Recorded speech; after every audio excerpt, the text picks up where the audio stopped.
សួស្តីបងប្អូនអ្នកប្រើប្រាស់ System Chat KX ទាំងអស់គ្នាសម្រាប់បងប្អូនដែលគាត់កំពុងតែប្រើប្រាស់ហើយគាត់ជួបបញ្ហាបែបនេះទី1បើសិនជាបងប្អូនទាំងអស់គ្នាចេញមកបែបនេះអាហ្នឹងគឺមានន័យថាបងប្អូនទាំងអស់គ្នាផុតកំណត់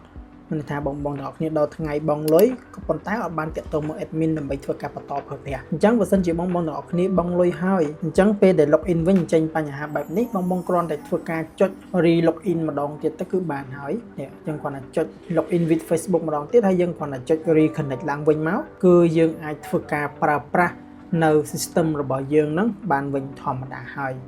អញ្ចឹងសម្រាប់ចំណុចហ្នឹងឃើញទេបងឃើញទេនេះអញ្ចឹងយើងបើសិនជាករណី page ហ្នឹងយើង automatic enable យើង enable វាមកតែបើ enable ហើយវានឹងធ្វើការ auto ភ្ជាប់ដោយស្វ័យប្រវត្តិតែម្ដង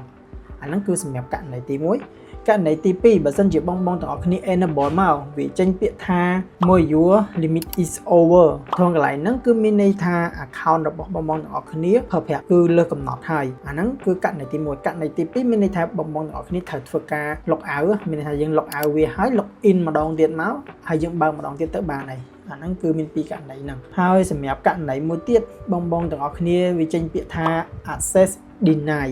access deny គឺដូចទៅនឹងករណីទី1មិញអញ្ចឹងគឺមានន័យថាយើងបានដល់ថ្ងៃផុតកំណត់បង់លុយហើយតែយើងអត់បានតាក់ទងទៅ admin គឺយើងអត់អាចធ្វើការចូលមកត្រង់កន្លែងហ្នឹងបានទេគឺគ្មានសិទ្ធិក្នុងការ login ចូលទៅក្នុង system ទេអញ្ចឹងគឺតម្រូវឲ្យបងទាំងអស់គ្នាធ្វើការទូទាត់ឬក៏តាក់ទងមក admin ផ្ទាល់តែម្ដងបាទអញ្ចឹងវីដេអូរបស់ខ្ញុំគឺមានតែប៉ុណ្្នឹងឯងអរគុណសម្រាប់ការប្រើប្រាស់ system Chat KX